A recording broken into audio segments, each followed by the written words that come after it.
आज हम बहुत ही दो महत्वपूर्ण विषयों पर बात करने वाले हैं। उनमें से एक है स्टेम और दूसरा है एआई एंड रोबोटिक्स। इन विषय पर बात करने के लिए हमारे साथ हैं बहुत ही मशहूर हस्ती और इनका नाम है श्रुति खरबंदा जी। आपका बहुत बहुत स्वागत है श्रुति जी हमारे स्टूडियो में। Thank you. इससे पहले कि हम इस शो में आगे बढ़ें, हम देखते हैं एक खास रिपोर्ट। आर्टिफिशियल इंटेलिजेंस यानी एआई एक ऐसा टूल जो घंटों का काम मिनटों में और मिनटों का काम चंद सेकंड में कर देता है। चाहे जानकारी जुटानी हो, कुछ लिखना हो, तस्वीर या वीडियो बनानी हो या किसी सवाल का जवाब चाहिए हो, एआई तुरंत समाधान लेकर हाजिर है। यही वजह है कि इसकी लोकप्रियता दिन दूनी रात चौगुनी बढ़ रही है। लेकिन इसी के साथ सवाल भी उठ रहे हैं कि क्या एआई इंसान की जगह ले लेगा? क्या नौकरियां खत्म कर देगा? क्या इंसान का दिमाग कुंद कर देगा? अब एआई हो या रोबोटिक्स, सबका वास्ता साइंस, टेक्नोलॉजी, इंजीनियरिंग और मैथमेटिक्स यानी स्टेम से है। हिंदुस्तान इसमें कहाँ है? भारत की महिलाओं की भागीदारी कहाँ है? मोदी सरकार इसे लेकर क्या कुछ कर रही है? और पिछले कुछ अरसे में इस दिशा में भारत कहाँ तक आगे बढ़ा है? भारत एक्सप्रेस के इस स्पेशल शो में हम इन्हीं सवालों की जवाब तलाश रहे हैं और हमारे साथ है एक खास मेहमान श्रुति खरबंदा। एआई और रोबोटिक्स की दुनिया को आसान भाषा में समझाने वाला बड़ा नाम। वो बिजनेस वुमेन है, एक्स थ्राई रोबोटिक्स की फाउंडर हैं और इंडियन चैम्बर्स ऑफ कॉमर्स और सीआईआई से भी जुड़ी हैं। Shruti Kharbanda women in STEM, serial entrepreneur और टेक्नोलॉजी इनोवेशन गुरु हैं। वे फॉर्च्यून 100 कंपनियों की सलाहकार रह चुकी हैं। उनके पास 25 साल का ग्लोबल एक्सपीरियंस है। Internet of things, variables, fintech, defence, pharma से लेकर एरोस्पेस तक हर इंडस्ट्री में उन्होंने जटिल चुनौतियों का तकनीक से हल किया है। श्रुति खरबंदा ऑटोनोमस बिजनेस वुमेन है जो AI powered self governing business model पर काम करती हैं। इनविंसिबल रोबो लीग की वे संस्थापक हैं, जिसका विजन रोबोटिक्स को आईपीएल, फीफा और F1 जैसे लीग के स्तर पर ले जाने का है। उनका मिशन भारत की लो मार्जिन सर्विस नेशन से हाई मार्जिन प्रोडक्शन नेशन की ओर ले जाने का है। स्टार्टअप इंडिया और एक्स थ्राइव एंटरप्राइजेस के जरिए वो भारतीय स्टार्टअप इकोसिस्टम को मजबूत कर रही हैं। 2023 के मिलिट्री हेरिटेज फेस्टिवल में उनका भाषण रक्षा में आत्मनिर्भर भारत की सफलता ने रक्षा मंत्रालय और उद्योग जगत में नई बहस छेड़ी थी। हमारे स्पेशल शो ज्ञान विज्ञान की बात प्रोफेसर डॉक्टर रचना के साथ में श्रुति खरबंदा बताएंगी कि एआई और रोबोटिक्स हमारी जिंदगी से कैसे जुड़ते हैं और कैसे ये तकनीक इंसान को कमतर नहीं बल्कि और बेहतर बना सकती है। और भी कई पहलुओं पर उनसे चर्चा होगी। भारत एक्सप्रेस का ये खास कार्यक्रम तकनीक बनाम इंसान की बहस को नए नजरिए से देखने का मौका है। Bureau report, Bharat express. एक बार फिर से स्वागत है श्रुति जी हमारे शो में आपका, जिसका नाम है ज्ञान विज्ञान की बात रचना के साथ। तो श्रुति जी, हम आपसे एक बात पूछना चाहेंगे कि आजकल भारत में स्टेम पे बहुत ज़्यादा जोर दिया जा रहा है और प्रधानमंत्री जी ने भी जो है स्टेम पे काफ़ी जोर दिया है और वो नई नई पहल चल रही है। हमारी यूनिवर्सिटी में भी स्टेम के लिए बहुत सारे प्रोग्राम्स हो रहे हैं। तो थोड़ा सा इस पर रोशनी डालिए कि ये स्टेम प्रोग्राम है क्या, स्टेम एक्चुअली में क्या है? थैंक यू मेरे को अपने शो पे बुलाने के लिए। एंड स्टेम का फुल फॉर्म है science, technology, engineering and mathematics. जी, ठीक है। इसने हमारे प्रधानमंत्री जी ने बहुत कुछ काम कर रहे हैं। इनफैक्ट 2025-26 बजट में 8.8% ऑफ द बजट उन्होंने स्टेम शिक्षा के लिए अलग रखा है और उसके मुताबिक काफ़ी प्रोग्राम्स उन्होंने रखे हैं, जैसे कि विज्ञान ज्योति है जो वो स्कूल के बच्चों के साथ को स्टेम में शिक्षा देने के लिए, इंट्रोड्यूस करने के लिए, इंट्रोड्यूस करने के लिए। एंड उसमें वर्कशॉप्स करते हैं, बूट कैंप्स करते हैं, ताकि बचपन में ही उनको साइंस का एक्सपोजर मिले, पता लगे क्या है। तो क्यों ज़रूरी है बचपन में साइंस की तरफ ओरिएंटेशन बच्चों का, और कैसे स्टेम जो है वो हमारी आम जनता की जो है ज़िंदगी में, जीवन में ये हमें लाभ करने वाला है? देखो, जैसे हम आगे बढ़ते हैं, टेक्नोलॉजी बढ़ती जा रही है। टेक्नोलॉजी हर 5 साल में एक दशक आगे हो रही है। तो हमारी ज़िंदगी में टेक्नोलॉजी आजकल सब जगह है। आपका फ़ोन है, टीवी है, आपके घर के सामान है, जैसे फ्रिज हो गया, स्मार्ट फ्रिज हो गया, वैक्यूम हो गया। तो हर एक चीज़ में टेक्नोलॉजी है, तो अगर आप टेक्नोलॉजी नहीं सीखेंगे और तो आप पहली चीज़ सिर्फ उसके यूज़र बन के रह जाएंगे। बिल्कुल, है ना। हम चाहेंगे कि इंडिया जो इतनी बड़ी जनता है 140 करोड़, उसमें हम अपने प्रोडक्ट्स भी बनाएं और बाहर भी बेचें। अगर हम साइंस टेक्नोलॉजी नहीं सीखेंगे तो हम उस जगह पहुंच ही नहीं पाएंगे। जी बिल्कुल सही कहा आपने। और एक और चीज़ इनिशिएट की है प्रधानमंत्री जी ने, इसे कहते हैं वेस्ट, जो कि वुमेन के लिए साइंस में कैसे इनको ज़्यादा इंडल्ज किया जाए, कैसे उनको बढ़ावा दिया जाए, इसके बारे में कुछ बताइए।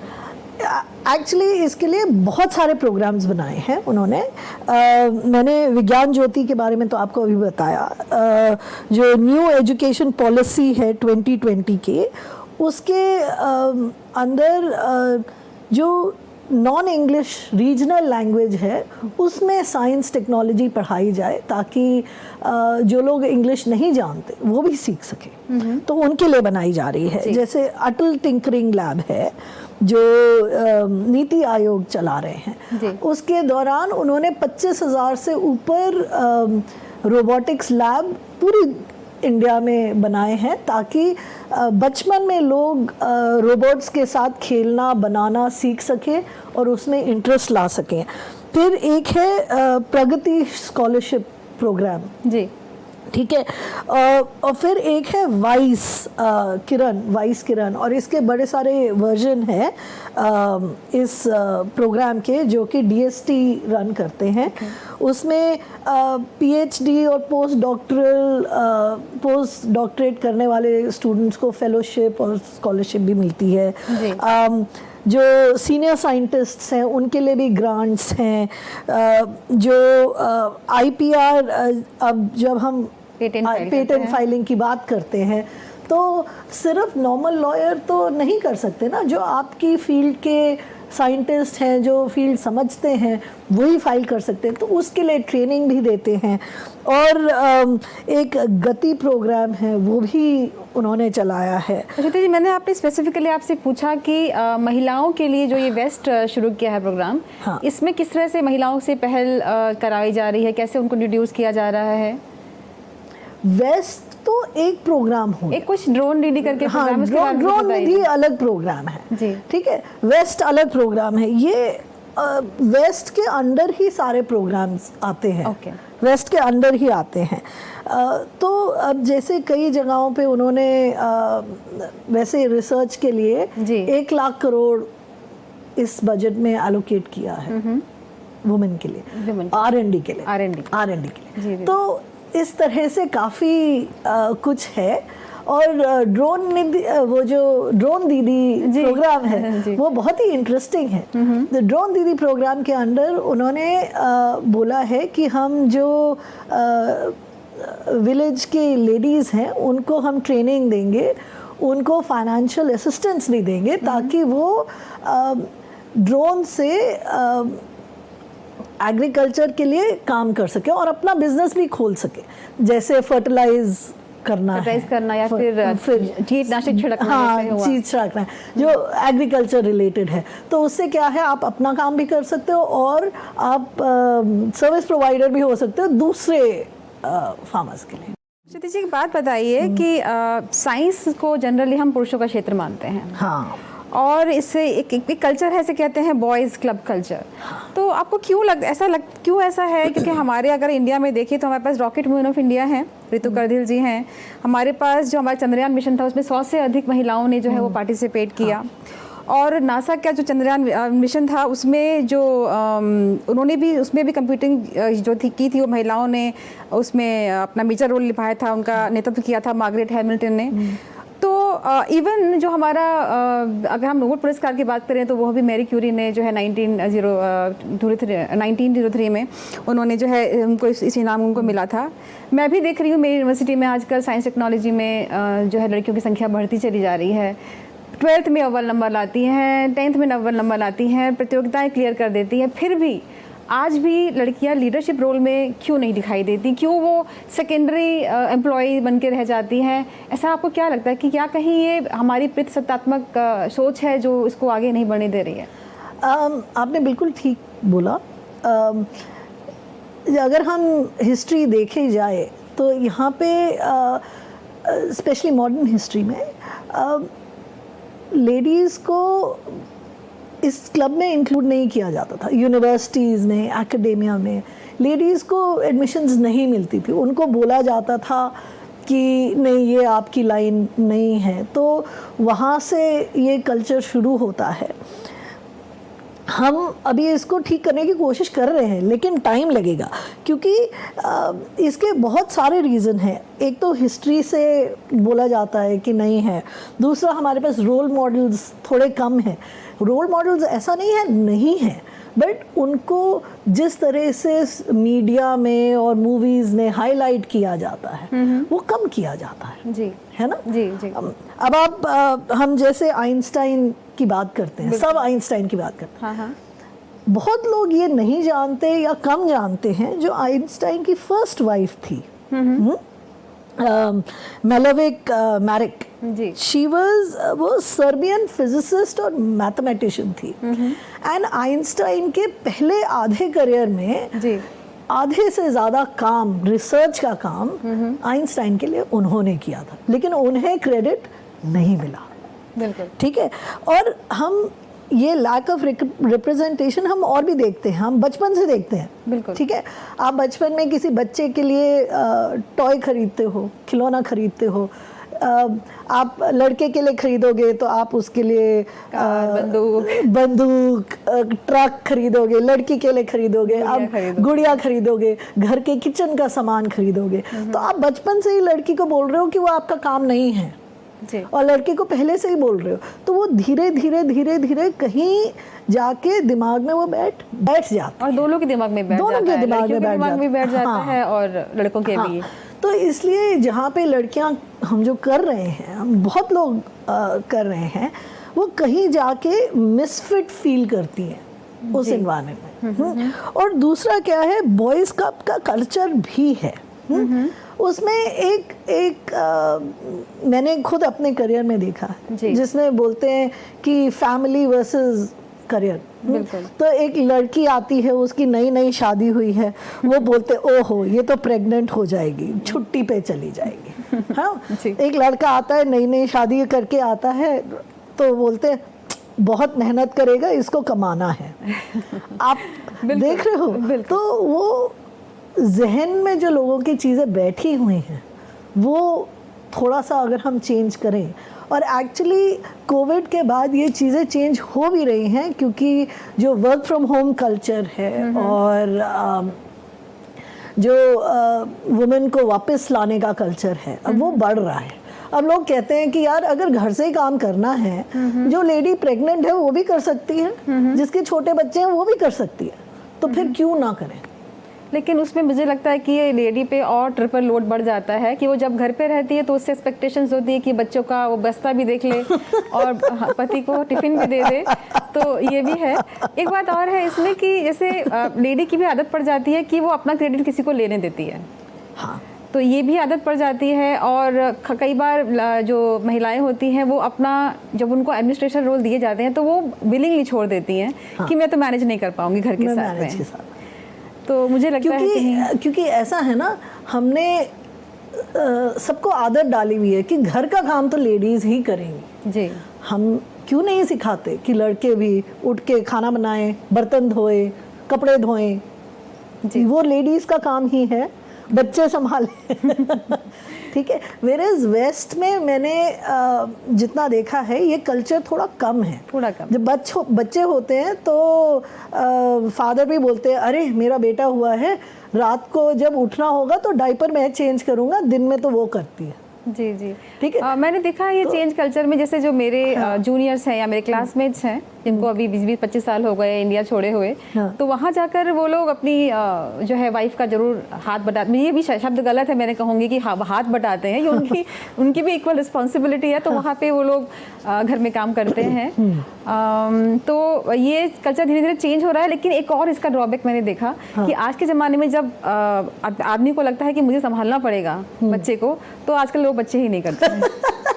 ऐसे ये चीज आदमी नहीं औरत के लिए भी है, Same. वो भी नहीं कर रहे हैं। जी। तो आई थिंक कहीं पे बैलेंस करना ज़रूरी है, कहीं एक जगह ज़्यादा और एक जगह कम नहीं दोनों को होना शेयरिंग चाहिए। करनी पड़ेगी। दोनों को शेयरिंग करनी पड़ेगी। और आजकल महंगाई भी इतनी बढ़ रही है, एक इनकम से घर नहीं चलता है, बिल्कुल। तो दो दो लोग को काम करना ही पड़ता है।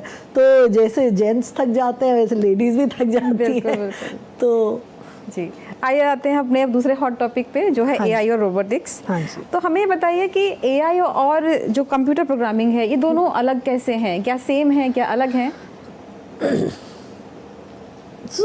अलग हैं। जो कंप्यूटर प्रोग्राम है वो निश्चित रूप से काम करता है। वो उसके लिए हमने प्री डिफाइंड इंस्ट्रक्शन दिया होता है, हमें पता होता है ये इस चीज़ के लिए काम करेगा और ऐसा रिजल्ट आना चाहिए, हाँ या ना। ओके।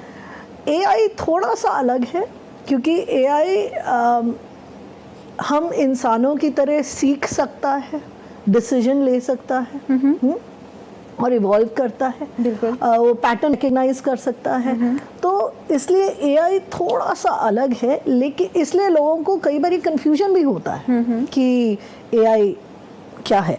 सो एआई सीख पाना ये सब है, लेकिन एआई अभी भी इंटेलिजेंट नहीं है। अच्छा। एआई इंटेलिजेंट नहीं है। एआई बेसिक है कि वो पैटर्न रिकग्निशन है स्केल पे। ओके। तो जैसा डेटा आएगा वही चीज़ वो बढ़ा के बताएगा, और उसी के बेसिस पे बढ़ा के बताएगा। तो अगर डेटा गलत है तो वो भी गलत है। तो हमारे डेली लाइफ में ऐसे बहुत सारे एग्जांपल हैं आजकल एआई के, थोड़े से एग्जांपल बताइए। हाँ बिल्कुल, डेली लाइफ में बहुत चीज़ें हैं जो आजकल हमें नज़र आती हैं। आपका फ़ोन, सबसे पहले तो फ़ोन से शुरू करते हैं। जी। फ़ोन पे फेस रिकग्निशन, थंब रिकग्निशन, इसमें आपकी टाइपिंग के लिए सजेशन करता है कि अगला शब्द क्या होना चाहिए, ऑटो करेक्ट कर देता है। yeah. हे सीरी, हेलो गूगल, यस यस है ना, अलेक्सा, ये सारे एआई हैं। फिर सोशल मीडिया में भी निकलते हैं। ठीक है, सोशल मीडिया में आपने क्या लाइक किया, आपने क्या देखा, उस हिसाब से आपको बताता है आप और क्या देख सकते हो कंटेंट। ठीक है, फिर ऑनलाइन शॉपिंग में आपको रेकमेंड करता है। जी। फिर पेमेंट सिस्टम में भी फ्रॉड डिटेक्ट करता है। आप अब सारे यूपीआई यूज़ करते हैं, बिल्कुल। तो फ्रॉड डिटेक्शन के लिए यूज़ होता है। जी। फिर आपका क्रेडिट स्कोर भी होता है। आप जब कहीं जाते हो तो गूगल मैप्स या मैप्स लगाते हैं, जी। नाविक, बिल्कुल। तो वहाँ पे भी आपको कहाँ से जाना है, कहाँ पे ट्रैफिक जैम है, कौन सा डिटोर लेना है, वो भी बताता सही है। कहा कि एआई इंटेलिजेंट नहीं हो कि लास्ट ईयर थोड़े से एक्सीडेंट सुनने में आए थे जहाँ गूगल मैप से लोग जा रहे थे और एक्सीडेंट हो गया और they could not survive. So it's not intelligent. It is not intelligent, क्योंकि कई बार गूगल मैप आगे भाग जाता है, अभी कंस्ट्रक्शन पीछे है। जी जी तो इसलिए वो हम उसको इंटेलिजेंट नहीं बोलते, मैं उसको पैटर्न रिकग्निशन बोलती हूँ। और ये चैटबॉट क्या चीज़ है? चैटबॉट बहुत इंटरेस्टिंग चीज़ है, बिकॉज चैटबॉट में इन्होंने बैकग्राउंड में एआई डाला है। सो आप सोचो, अगर इंटरनेट का सारा डेटा एआई कंज्यूम करे और आपसे बातें करने में, आपको आपने जो क्वेश्चन पूछा उसका अच्छा आंसर देने जी। में आपकी मदद करे, जी। तो वो चैटबॉट्स आते हैं। चैटबॉट्स डिफरेंट तरह के भी होते हैं। जी। बिजनेसेस में चैटबॉट्स यूज करते हैं जिसमें लिमिटेड इंटेलिजेंस है कि वो सिर्फ उसी क्वेश्चंस का आंसर देंगे, जैसे बैंकिंग में यूज, एक जोन है उसका अपना, उसी में उसका वो- अपना जोन है। लेकिन फिर चैटबॉट्स हैं जैसे चैट जीपीटी है, परप्लेक्सिटी है, अच्छा, वो भी चैट, उसको भी आप वो चैटबॉट भी चैटबॉट में ही हम कंसीडर करेंगे। चैटबॉट सिर्फ क्वेश्चन आंसर सेशन है। ओह, सो क्वेश्चन आंसर, आपने कुछ पूछा, उसने आपको जवाब दे दिया। Okay. लेकिन इसमें भी डेंजर है कंफर्मेशन बायस का। अच्छा। आप कभी नोटिस करना, आप अपने घर में कुछ पूछते हो हाँ और गलत पूछते हो, तो लोग बोलेंगे नहीं नहीं ऐसा नहीं करना चाहिए, हाँ हाँ, है ना। okay. चैटबॉट आपको कभी नहीं बोलेगा। वो आपको हमेशा बोलेगा मैंने सुसाइड करना है, हाँ अच्छा आइडिया वही मैं है, आपसे ये पूछने वाली तरीके। ठीक है, मैं डिप्रेशन हूँ, अच्छा डिप्रेस्ड हो तो सुसाइड कर लो। तो ये नहीं बोलेगा कि डिप्रेस्ड हो तो डॉक्टर को देख लो, घर में किसी से बात कर ली जाए, जी, वो नहीं बोलेगा। अभी मेरी बेटी लंदन में रहती है, तो मैंने देखा कि उसकी फ्रीक्वेंसी ऑफ कॉलिंग थोड़ी कम हो गई है। तो मैंने कहा बेटा मुझे लगता है चैट जीपीटी ने मम्मी को रिप्लेस कर दिया है कि ये कैसे बनाना है, इस चोट के लिए क्या करूं।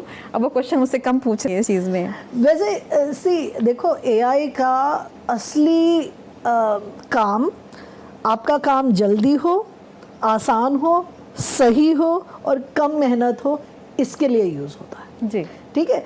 तो अगर इन सब में आप इस्तेमाल करते हो, आप ठीक जाओगे, नहीं तो फिर अगर थोड़ी दिक्कत होती है। तो जैसे सैटेलाइट्स वगैरह भेजे जाते हैं चंद्रमा पे या मंगल पे, तो क्या वहाँ पे भी कहीं एआई इस्तेमाल होता है, आपको लगता हाँ, है? बिल्कुल होता है। आप देखो, सैटेलाइट भेजने के लिए आप सीधा ऐसे हवा में नहीं उड़ा सकते, आपको ट्रजेक्टरी देखनी पड़ती है, कौन सी लैंडिंग साइट है, कैसे पहुंचोगे, एंगल्स क्या हैं, कितना फ्यूल चाहिए, कितना वेट होना चाहिए।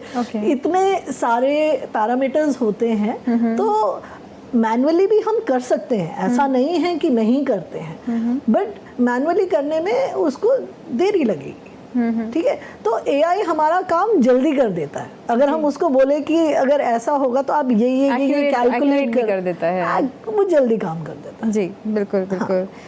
तो आपके हिसाब से एआई आजकल किस किस सेक्टर में अपना रोल निभा रहा है? कुछ ऐसे विषयों के बारे में बताइए कि और कौन कौन से एरिया हैं अदर देन हमारा मोबाइल, कंप्यूटर, और कौन कौन से सेक्टर्स हैं?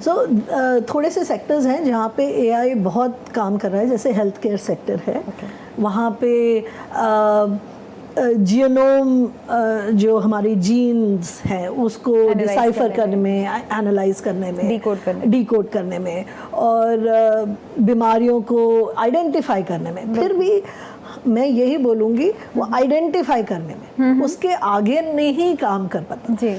एआई क्रिएटिव नहीं है। ठीक है, एआई क्रिएटिव नहीं है।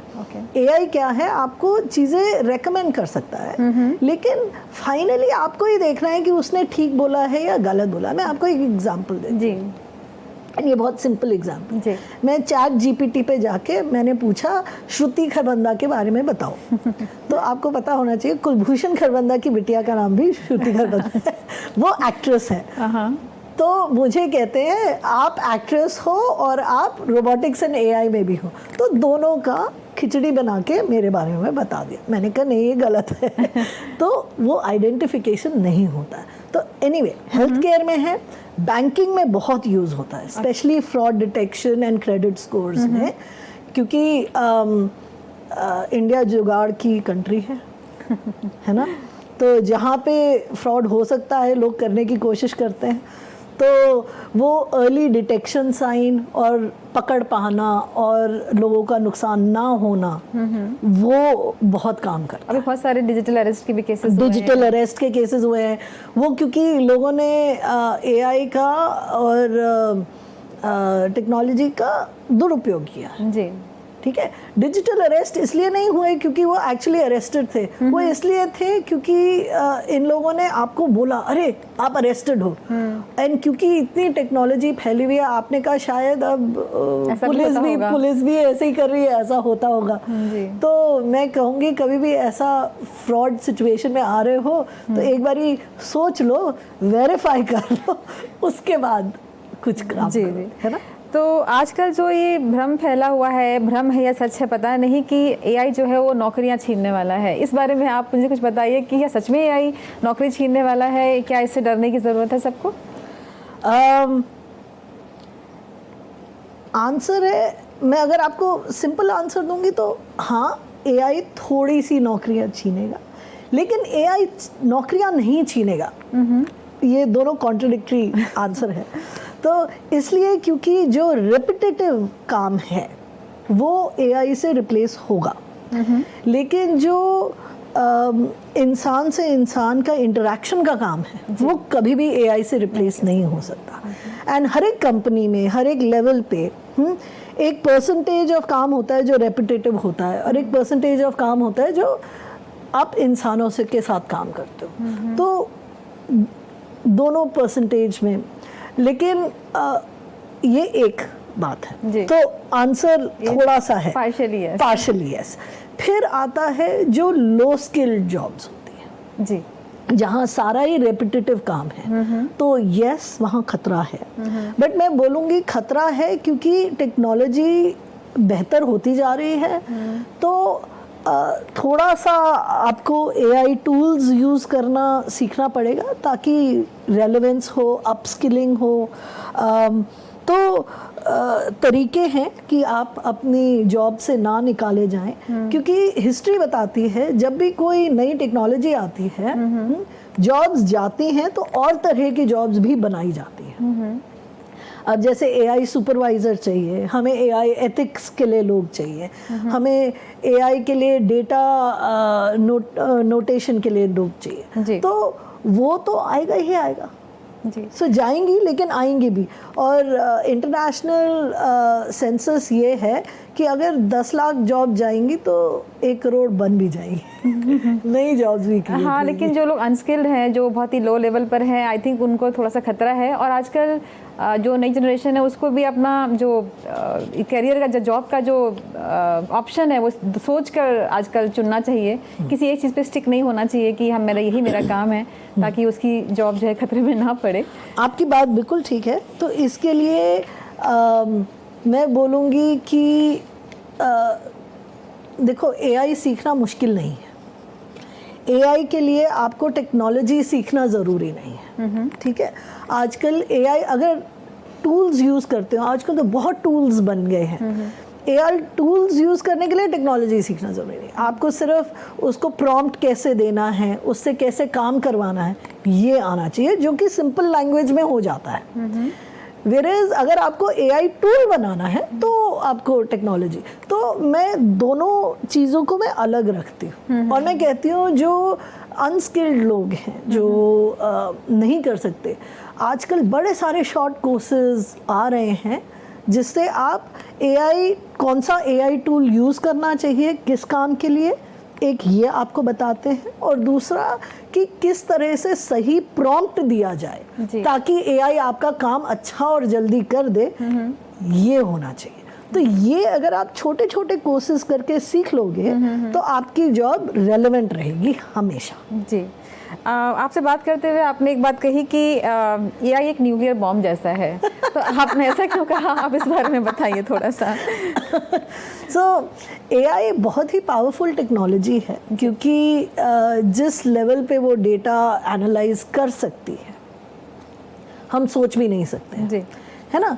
तो न्यूक्लियर बॉम्ब जैसी इसलिए है क्योंकि अगर आप उसका गलत इस्तेमाल करें तो वो हानि भी पहुंचा सकती है, अगर आप सही इस्तेमाल करें तो बहुत सुख भी दे सकती है। तो पहले था न्यूक्लियर टेक्नोलॉजी सिर्फ साइंटिस्ट के हाथ में रहती थी, कंस्ट्रक्शन के लिए, है ना, कंस्ट्रक्शन के लिए सिर्फ साइंटिस्ट के हाथ में, और उनको रेगुलेट कर सकते थे।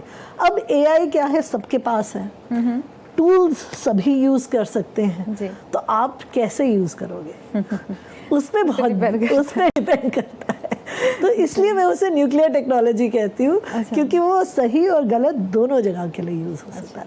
तो जैसे आप और मैं दोनों ही रिप्रेजेंट करते हैं वेस्ट को यहाँ पर, और मुझे बताइए कि अगर कोई महिला जैसे करियर अपना नहीं शुरू कर पाई है और शादी उसकी हो गई है, अब बच्चे बड़े हो गए हैं, और आज के वो ज़माने में वो अपना बिजनेस शुरू करना चाहे तो कैसे, वो क्या AI यूज़ करके वो अपना कुछ काम इनिशिएट कर सकती है, स्टार्ट कर सकती है? हाँ, बिल्कुल कर सकती है वो।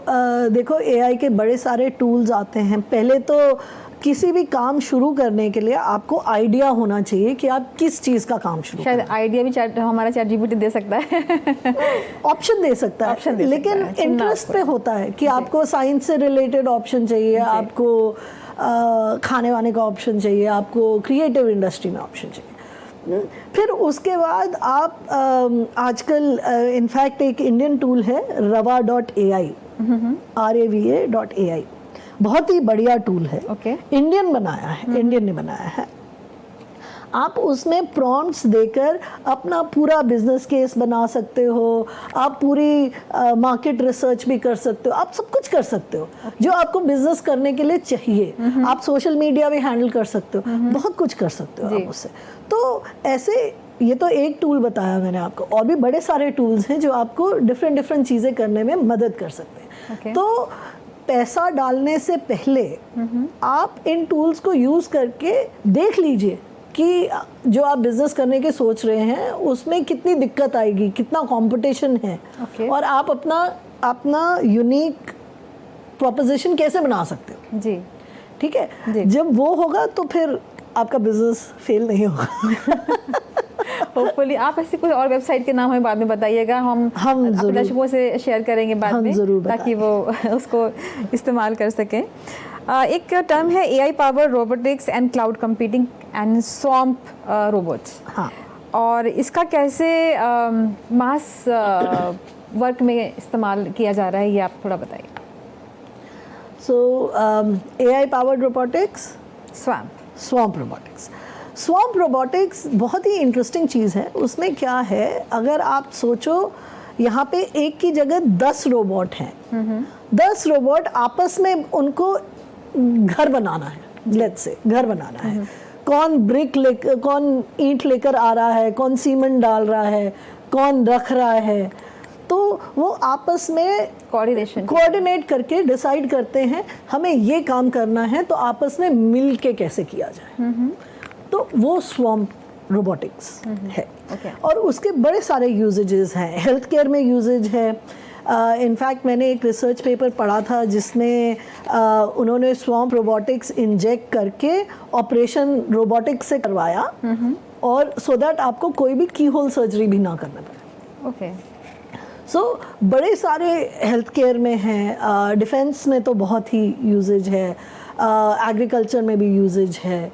सो बड़े एरियाज में इनका स्वैम्प रोबोटिक्स का यूजेज है। जैसे जो डिस्टेंट ऑपरेशंस होते हैं, सर्जरीज होते हैं, क्या ये भी AI के थ्रू ही होते हैं या डिस्टेंट नहीं, वो रोबोटिक्स के थ्रू होते हैं। रोबोटिक्स AI का पार्ट होता है। हाँ। जब आप रोबोटिक्स और AI में ऐसा सोचो, AI दिमाग है, रोबोटिक्स आपके हाथ पैर है, ठीक है ना। तो AI सॉफ्टवेयर ने बोला काम करो, लेकिन जब तक काम कोई करेगा नहीं तो रोबोट काम करता है।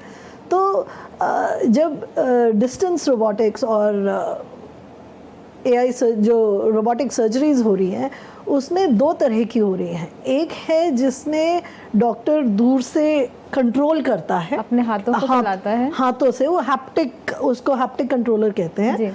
हैप्टिक कंट्रोलर से वो कंट्रोल करता है कहाँ जाएगा, क्या करेगा। कॉम्प्लेक्स सर्जरी में हमें वो चाहिए होता है, ठीक है।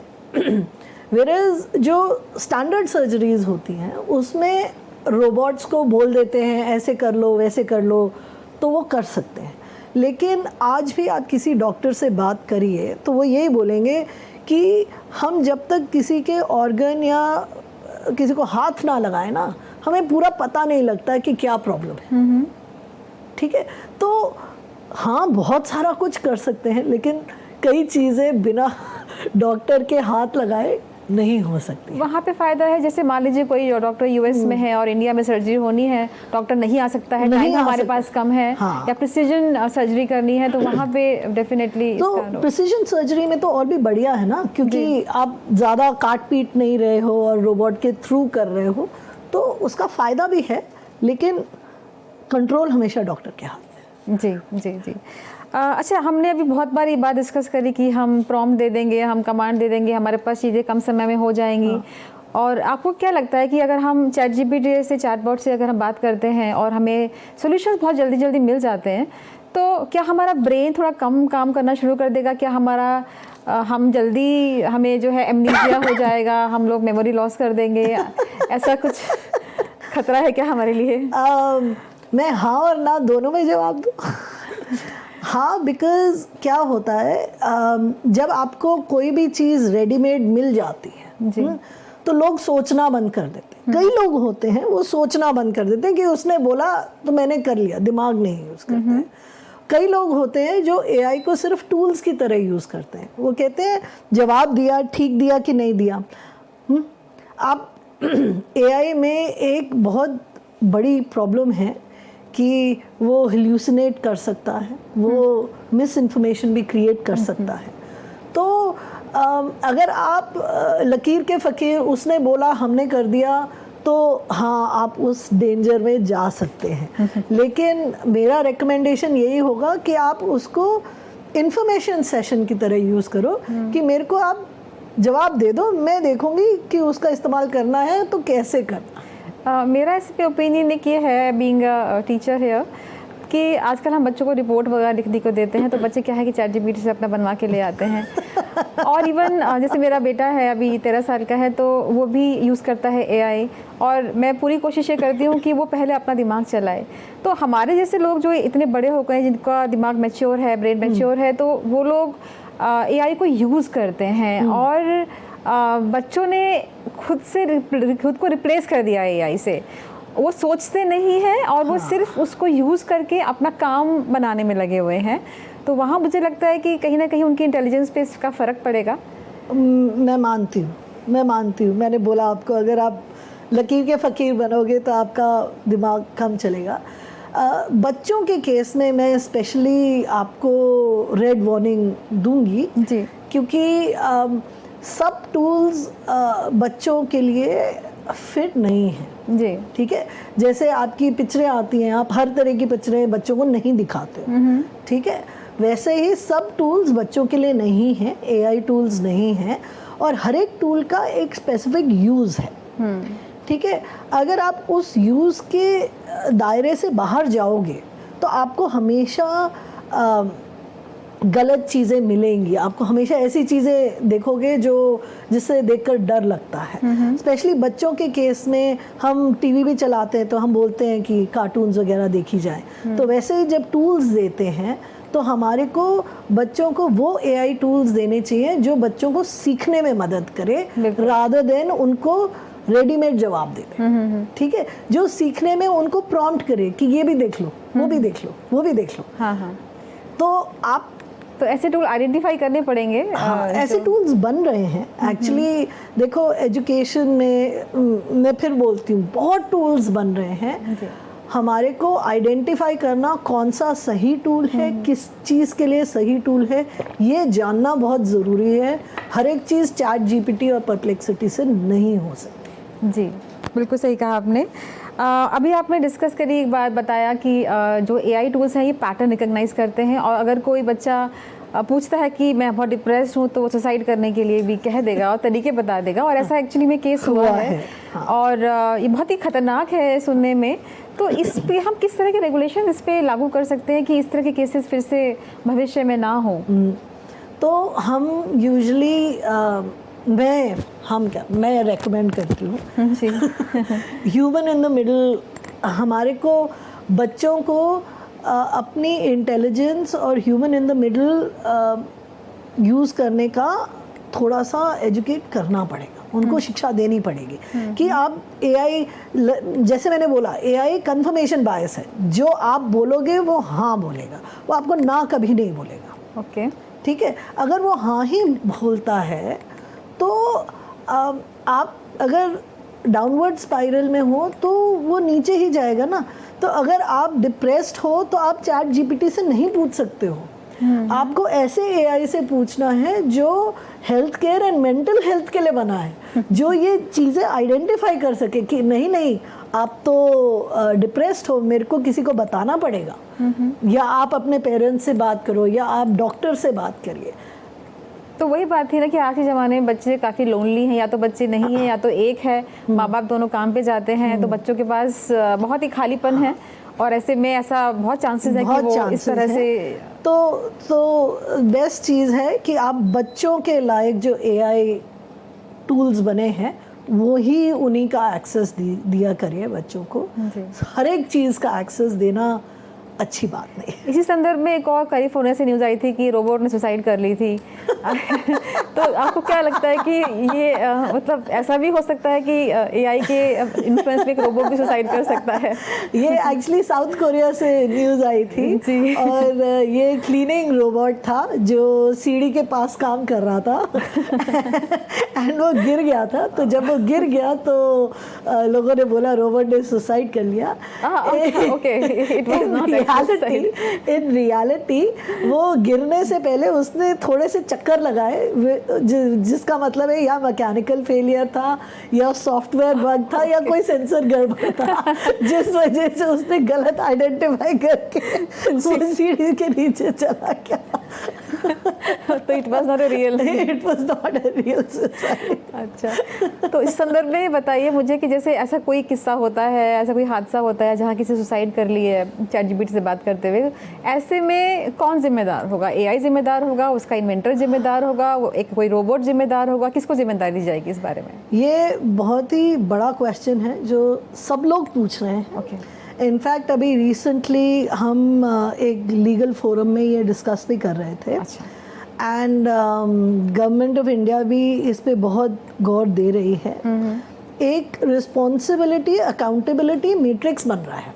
ओके, ठीक है, जैसे मैंने बोला AI बहुत पावरफुल टूल है। जी, ठीक है, इसका मतलब हर लेवल पे इंसान को रिस्पॉन्सिबिलिटी अकाउंटेबिलिटी लेनी पड़ेगी। जी, AI कुछ गलत करता है तो आप उसे फाइन नहीं कर सकते, आप उसे जेल में नहीं डाल सकते। ठीक है, तो आप यही बोलोगे ना किसने बनाया। तो हम बोल रहे हैं कोडर भी जो है उसके ऊपर भी रिस्पॉन्सिबिलिटी है कि कैसे ट्रेनिंग हुआ था ना, ब्लू व्हेल का केस भी हुआ था जहाँ पे बच्चों ने सुसाइड की थी। बहुत सारे केसेस हुए थे, बहुत सारे केसेस हुए हैं। एंड इस चीज़ से सब लोग बहुत गौर से कर रहे हैं। And I am thinking regulation जल्दी आएगा। जी, तो हर लेवल पे जैसे मैंने कहा, और जो कंपनीज टूल्स बनाती हैं, कब वो टूल्स बनाती हैं। अब ChatGPT पे ये नहीं लिखा हुआ है कि ये बच्चों के लिए वर्चुअल फ्रेंड नहीं है। तो वो काइंड ऑफ वार्निंग एक टूल की क्या यूजेज है, वो जो टूल्स बना रहे हैं उनकी भी रिस्पॉन्सिबिलिटी है बोलना। बिल्कुल। अभी इस केस में जो कैलिफोर्निया में केस हुआ जी। उसमें क्योंकि ChatGPT कहीं नहीं बोलता कि ये मैं AI फ्रेंड नहीं हूँ, तो इसलिए आप उनको रिस्पॉन्सिबल ठहरा सकते हैं। जी, लेकिन अगर वो बोलता कि मैं सिर्फ क्वेश्चन आंसर के लिए हूँ, मैं फ्रेंड नहीं हूँ, तो फिर आप उसको नहीं कर सकते हो। उसके ऊपर जो यूज़ करते हैं, डिप्लॉय करते हैं, वो ठीक से काम कर रहा है नहीं कर रहा। जैसे मैंने बोला है इल्यूसिनेट भी करते हैं, जी, ठीक है, और गलत इन्फॉर्मेशन भी प्रोवाइड करते हैं। तो उसमें जब तक ह्यूमन इंटरवेंशन नहीं है तब और वो गलत आंसर्स पकड़े ना जाएं और करेक्ट ना किए जाएं, तो वो भी कहाँ पे डिप्लॉय हो रहा है वो भी है। और गवर्नेंस लेवल पे, गवर्नमेंट लेवल पे हम AI सर्टिफिकेशन की बात कर रहे हैं, हम रेगुलेशन की बात कर रहे हैं कि AI के एल्गोरिथम ब्लैक बॉक्स नहीं हो सकते हैं, आपको प्रूव करना पड़ेगा क्या चल रहा है। तो ये ना थोड़ी रेगुलेशंस एंड सर्टिफिकेशंस भी आनी ज़रूरी है टू नो कि ये वाला AI बहुत हार्मफुल हो सकता है, तो बच्चों के लिए नहीं है। ओपन ही ना करें। हाँ, ओपन मतलब लिमिटेड ओपन हो, लिमिटेड ओपन हो। जैसे आपको कई चीज़ों में बोलते हैं 18+ हो ना, तब आपको दम देंगे। लेकिन बच्चे तो अपनी मेल ID बना लेते हैं 18+ अपने एज डाल के उसमें। अब धीरे धीरे वैलिडेशन भी आ रहा है। आधार कार्ड लगाना पड़ेगा, बच्चे वो भी AI से बना लेंगे। लेकिन वो बनाना इतना मुश्किल नहीं है क्योंकि वेरिफिकेशन, जब verification see ultimately top down approach भी है ना, गवर्नमेंट को भी हमारे को टूल्स देने पड़ेंगे कि हम कैसे बोल सकें कि ये सही आदमी है और ये गलत आदमी है। बिल्कुल, ठीक है, क्योंकि सिर्फ मेल ID से तो आप नहीं बता सकते हो कौन क्या है ना। तो इसलिए पूरी ऊपर से नीचे और नीचे से ऊपर हम सबकी रिस्पॉन्सिबिलिटी बनती है। और जब तक वो रिस्पॉन्सिबिलिटी अकाउंटेबिलिटी का दायरा ठीक से डिफाइन नहीं हो जाए तब तक हमें थोड़ा। तो आपके हिसाब से अभी गवर्नमेंट के लेवल पे बहुत ज़्यादा जो है इसमें ब्रेनस्टॉर्मिंग हो रही है कि कैसे इसको रेगुलेट किया जाए, कैसे गाइडलाइंस लाई जाए। हाँ, आई होप इस बीच और बहुत केसेस ना बीच में कोई आ जाए इस तरह के खतरनाक। एवरीबॉडी, सब लोग जानते हैं कि केसेस आ रहे हैं, बहुत फेक केसेस आ रहे हैं, डीप फेक केसेस आ रहे हैं। इनफैक्ट क्रिएटिव इंडस्ट्री में हमने देखा है कि अब एक्टर्स ने अपना मॉडल कैरेक्टर उनका जो, हाँ, वो तो काफी दिनों से आ रहा है। हाँ, तो वो लोग पेटेंट कर सकते हैं और कोई यूज नहीं करेगा। कोई मिसयूज करेगा तो फिर उनको जेल में डाल सकते हैं या उनके ऊपर फाइन हो सकता है। तो धीरे धीरे आप ऐसे और केसेस देखोगे। बट क्या है, टेक्नोलॉजी जिस स्पीड से बढ़ रही है, रेगुलेशन उसके पीछे 10 कदम पीछे भाग रहा है। तो हमें भी उसे मदद करनी है आगे आने में बिल्कुल थोड़ा सा। बिल्कुल बिल्कुल। तो हम अब इस चर्चा का अंत करने वाले हैं और श्रुति जी बहुत ही इंटरेस्टिंग ये हमारा चर्चा का रहा और आई एम श्योर कि हमारे जो दर्शक हैं उन्होंने बहुत कुछ सीखा होगा आज। और जैसे कि मैंने आपसे कहा, आप कुछ लिंक्स हमसे शेयर कीजिएगा, ऐसे AI टूल्स हमसे शेयर कीजिएगा, हम डिजिटल प्लेटफॉर्म में अपने दर्शकों के लिए उसे उपलब्ध कराएंगे। तो इसी के साथ हम इस चर्चा का अंत करते हैं। आप सभी का बहुत बहुत धन्यवाद और श्रुति जी आपका भी बहुत बहुत धन्यवाद। Thank you. Thank you so much. Thank you.